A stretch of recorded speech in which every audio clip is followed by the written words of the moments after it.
Podemos subir? Hola, Paula, claro que sí, por favor. Ya, queremos conocer cómo se crían las bateas. A Vamos. eso vamos, a eso vamos.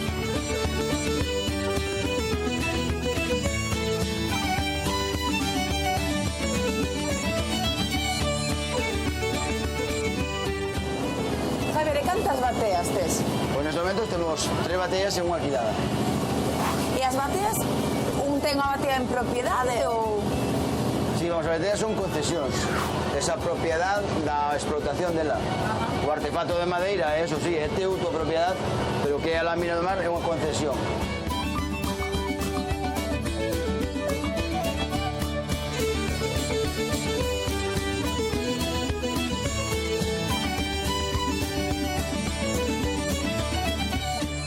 Trouxe en chancla, A ver se non mollo moito os pés. Iepa! Aí estamos. Aí está, en dicho medo. Vende por aquí que vamos a De esta. hospitales. Esta viga que é moito máis ancha. Ah, porque por aquí Sí. xa estamos na Son batea. vigas, sí. Batea La Fuente. La Fuente, sí, ese é un nome. Javier, e daqui colan as cordas. Correcto. Cantos kilos pode haber de mexillón nunha corda ou nunha batea?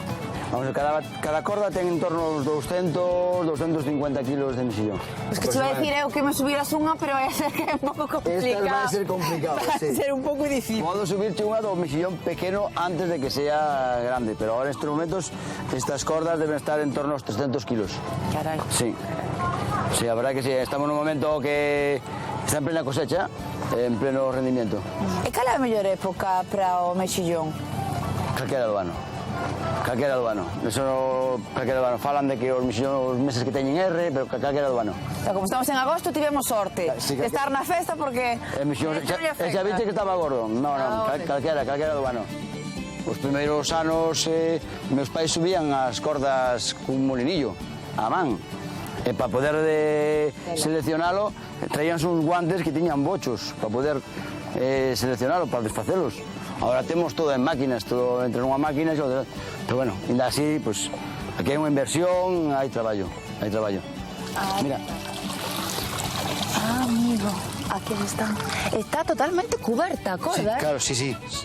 Ainda que non nos repartamos por todo, depois o mexillón encárgase de cubrirla toda, Depois aquí hai xa ves que hai moita densidade de moito mexillón. Sí. E por que é tan bo o mexillón da ría galega? Por qué? Por a riqueza das aguas.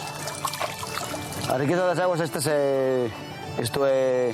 non hai, penso que non hai zona no mundo que teña unha riqueza tan boa nas aguas como temos aquí.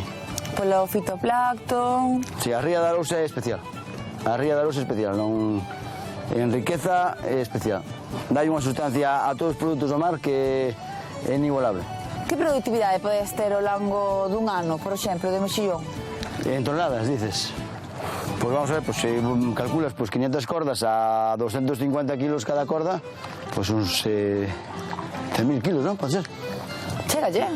Sí, pues andará en torno a eso. E o mexillón galego, este mexillón, onde vai? Vai a Galicia, España, fora? Sí, hay un consumo nacional, pero bueno, hay un consumo bastante importante que leva a Italia e Francia.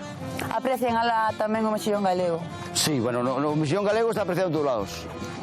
Sí, eso está apreciado en todos lados. Que despois que a hora do tema económico que lle sea máis rentable de outros lados, pues... Pero bueno, o produto galego, o mexillón galego, pues sí.